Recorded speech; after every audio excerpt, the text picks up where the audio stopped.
Welcome back, and this is still the Precious Morning Show. Thank you for not going anywhere. Thank you for sticking and staying. On every Tuesday now, we do something very important and very appreciative by every car owner and anybody who wants to own cars. It's about car care, and as usual, we have our very usual Mr. Emmanuel Awume in the house. You know what? Today is his birthday. I told him I would have sung for him, but you see, like, the coffee is done, so I can't do much singing. But happy birthday, sir. Thank you. Thank you. Thank God you. bless Thank you, and we know that greater works are going to start from today here on the show. Definitely. Definitely. Welcome to today's car care, and today I love what we are going to discuss today: the exterior of car maintenance.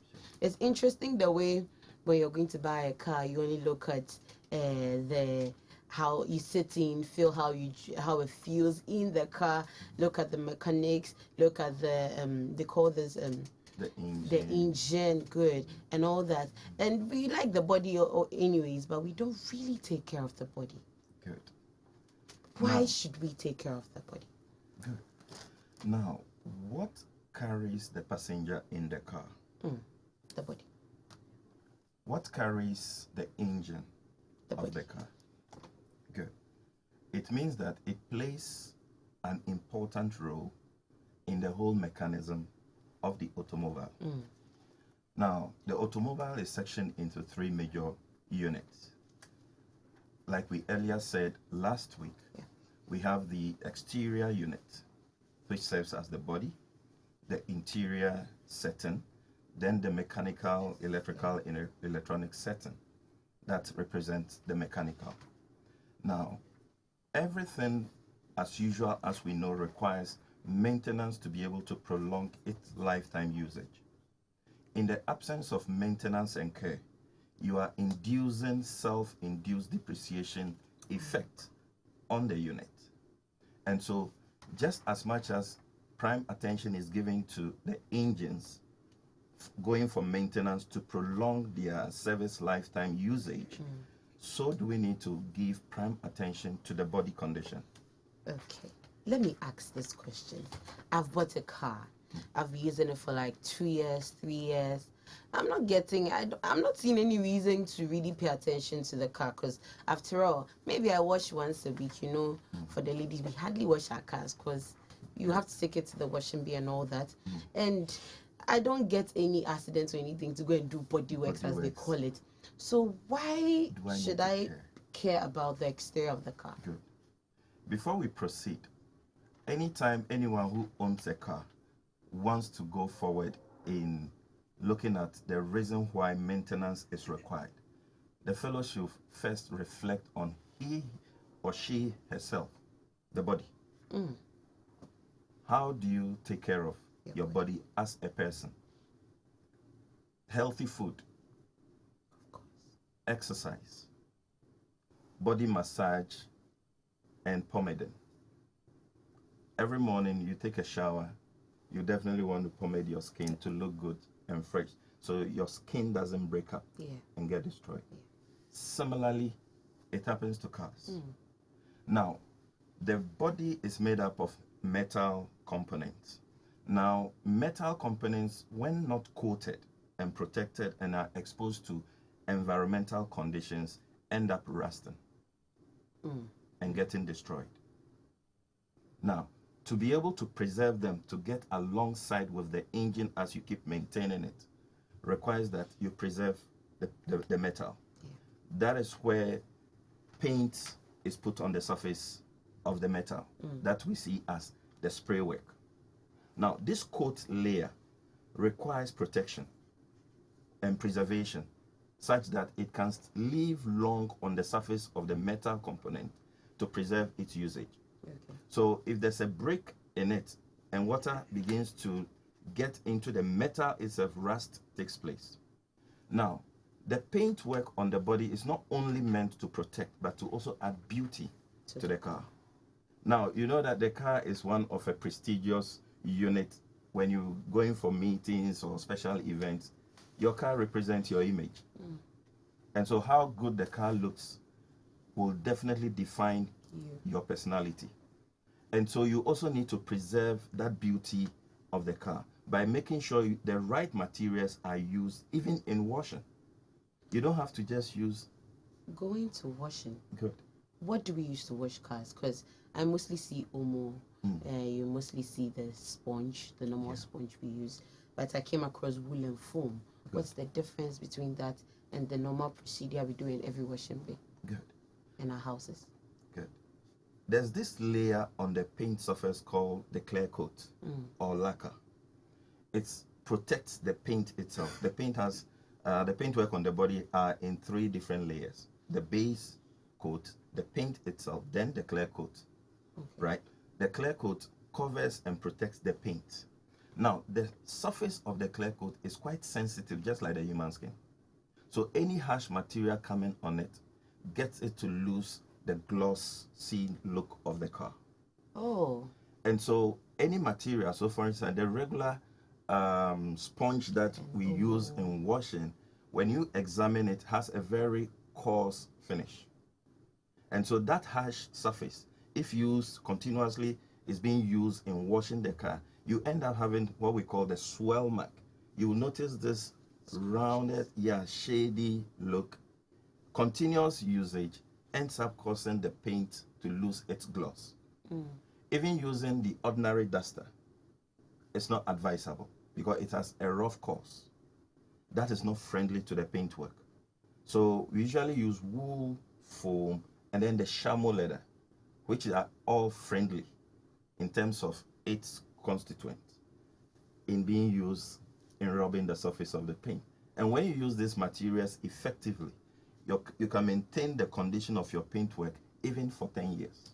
Even for 10 years without painting? Without painting, if there are no exterior or external effect coming on it. And then using the right washing product, which is the car wash shampoo, not So there's Omo. a car wash shampoo. Exactly. What effect does the Omo have on the car as compared to using the car wash shampoo? Good. The additives used in making Omo are much harsher. You realize that Omo even removes stains? Yes, it does. Good. When you use the ordinary even shampoo or liquid soap, it cannot remove stain. That just gives you a picture of what Omo is made up of and the effect it could have on the paint when you use Omo. But someone will sit back and say the paint is a harder is a harder substance, right, as compared to our skin or any other thing. So using the Omo in washing shouldn't create much effect on the car. So does that mean it takes a longer lifespan or a longer time to create that effect, that negative effect you don't want to see on your car? Good. Now, we should remember that the paint is made up of chemicals, just like the Omo. And there are reactions when chemicals don't gel. That reaction is what results in the discoloration or discoloration or dead paint surface that we usually experience. And so it's got to do with chemical reactions. Okay. What other care products and care maintenance should we do on our cars? Right. Now, the paint, for instance, as you keep using the right materials in washing and cleaning, you also need to do what we call waxing. Now, waxing tends to serve as a sealant on the surface of the clear coat, or which is the lacquer. And is that a product or? Yes, it's a product that is used through a process to ensure that your car looks glossy and protects the ultraviolet effect on the paint surface to cause it to lose its shine. So at least you need to wax your car once every month, if possible. Some people do it every fortnight. You can do it in your house? You can do it in your house if you know the procedure. But if you cannot, you approach the professionals and they can do it for you. It's very, very important. And then once every year, for that matter, you might want to do what we call polishing.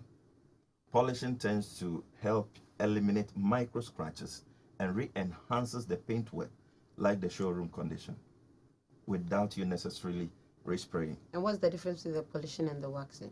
Good. Now, polishing treats the paint. Waxing only coats the surface of the paint. So when you have problems with your paint surface, so sometimes overexposure to the sun rays and the use of wrong materials in washing your car causes your paint gloss nature to be lost.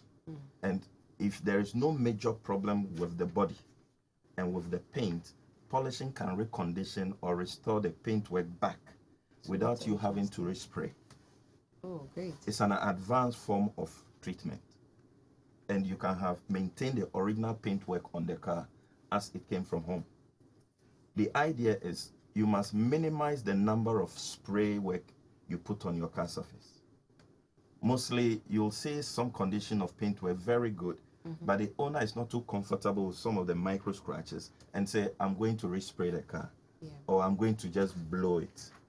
Remember, what you are doing is you are putting layers over layers across time, and eventually what happens is that you lose the sleek look of the car. The paint layer becomes so thick, and so you lose that sleek design that the car has. And so sometimes in situations like this, we need to sand down to base and relay.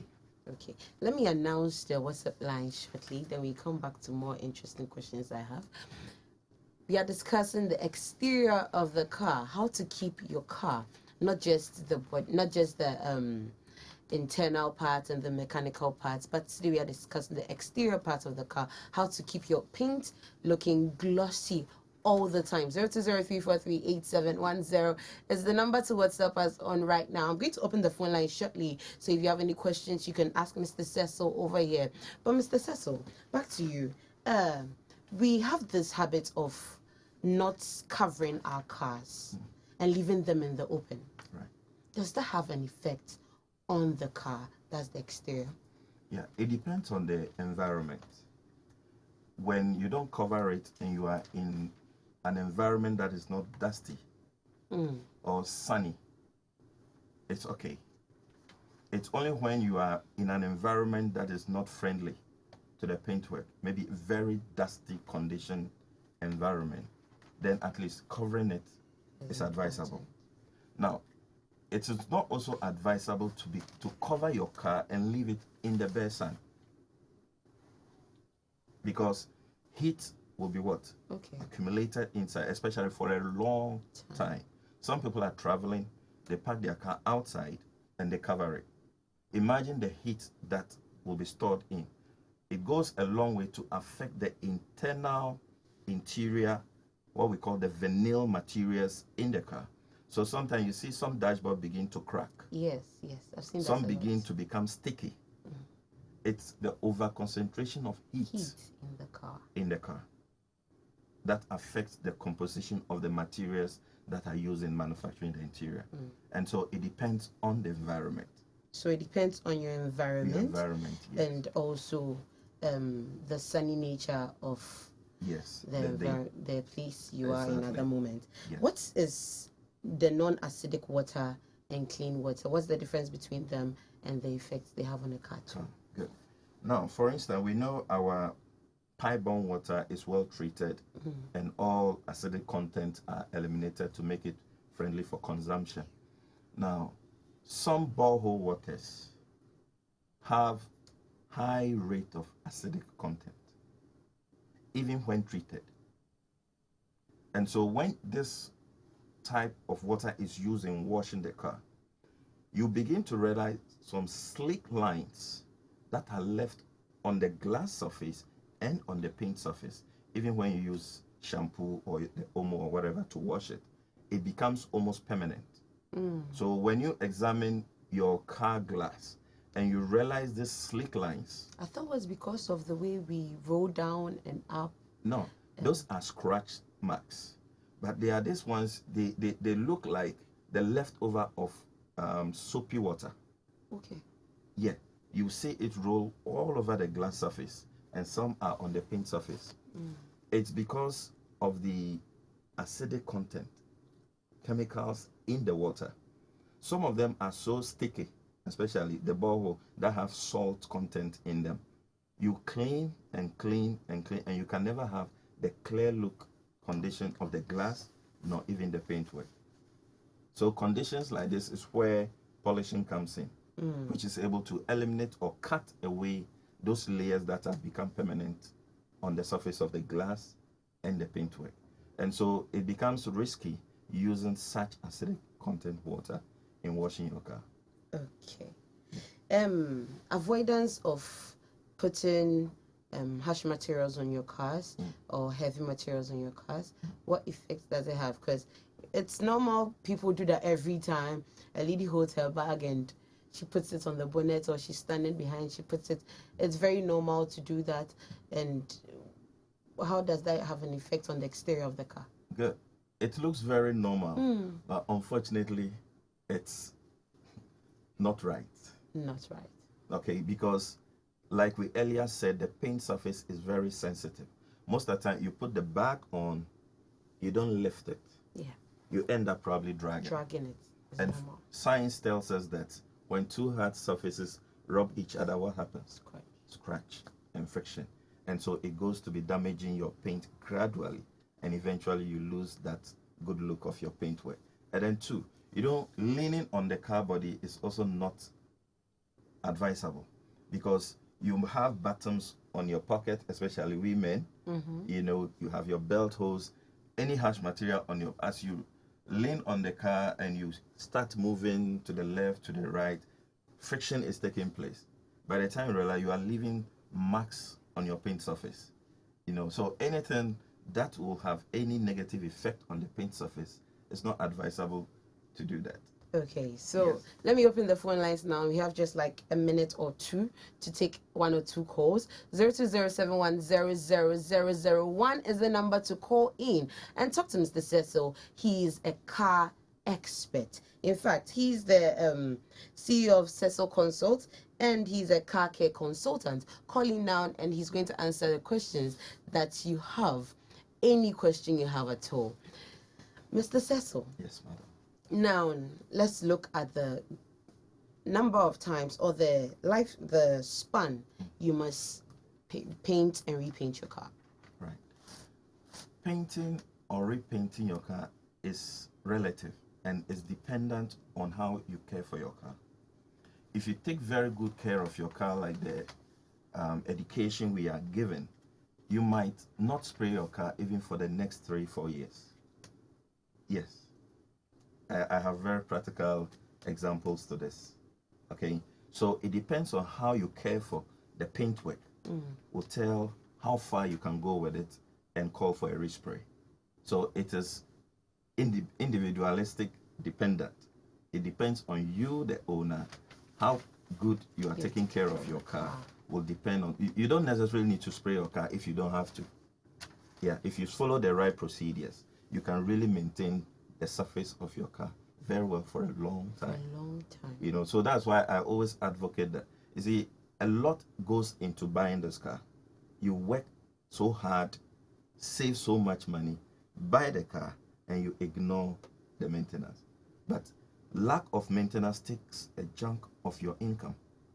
So if you don't take good care of it, in 2-3 years you want to sell, depreciation affects the car so high that the resale value becomes that low, which means you have to top up so much from your income or your savings to buy another one. What is that doing to you? Economic lifestyle will be thwarted. Yeah.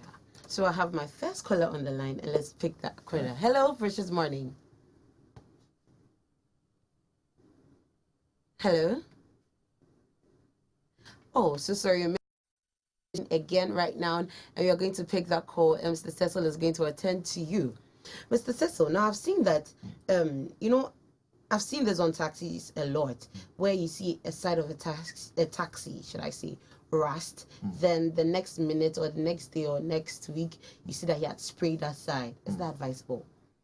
Yes, once there's a damage on your body, the most important thing is to get it treated quick, so that you don't have water or the environmental conditions affecting the metal itself. Yeah. So depositing paint on your body is very, very critical if there is an accident or there is any damage. So you do that to the whole car, or you do that to just the affected side? Good. Now, Usually when a problem happens to a particular side of the car, let's assume like the fender, where the front driving tire area is, or your bonnet, only those portions can be treated. Now, what happens is most of the time, when those portions are treated or selected portions are treated, you tend to color mismatch. Kindly hold that thought. Let me pick our caller, then we come back to that. Hello, good morning. Your name or where you're calling from? My name is Mustafa Malay. I'm calling from Boko. Oh, great, Mustafa. Any questions or suggestions? I wish you guys are the and I enjoy the previous video. I hope the whole Ghana previous video #1. And my question is that some people are prepared into their car black and red. I don't know the reason why they like black and red, but it's good and the white. Okay. Right. So I want you to help me. Okay, great. He's going to answer that. Good. The question is, some people like spraying their car black or red. Good. Now, when you come to resale valuation, colors count. Now, there are certain colors that are basic and very not common, but that are appealing to a lot of people. And so when it comes to the resale of your car, color matters. Assuming you buy a brand new car and you go and paint it like, let's say, violet. How many people really will want to have a violet car? I doubt. Exactly. So the car could be in very good condition, but for the paint work, it could cause a rejection in the market. Oh, so the paint color also matters. Matters. And so when you look, most of the regular vehicles that are commonly patronized, you have white, you have gray, you have ash, you have black, you have red. You hardly have such exclusive colors unless you want to pimp it to your personal taste. But then with that, you can do it. But when it comes to resale, then you might have to either revert, or you might find a kind of you who probably prefers that same. Exactly. So for the commercial purpose or for easy resale, the choice of color on your car is important. As we have the final words on the car. Good. I would want to urge all car owners to be very particular with their cars, because it's not easy to make money these days. And so when you have so much investment put into that car, make sure, you give it that care, so your investment can take you to the next level. We need to invest to improve our economy by savings. So take care of your car. Thank you very much. And that was Mr. Emmanuel Ike Awumi, a car care consultant and the CEO of Cecil Consult. Today is his birthday. Happy birthday. I'm Esther Hadassah, and I brought you the experts. Mark is coming back shortly with Christianity Today. Stay tuned.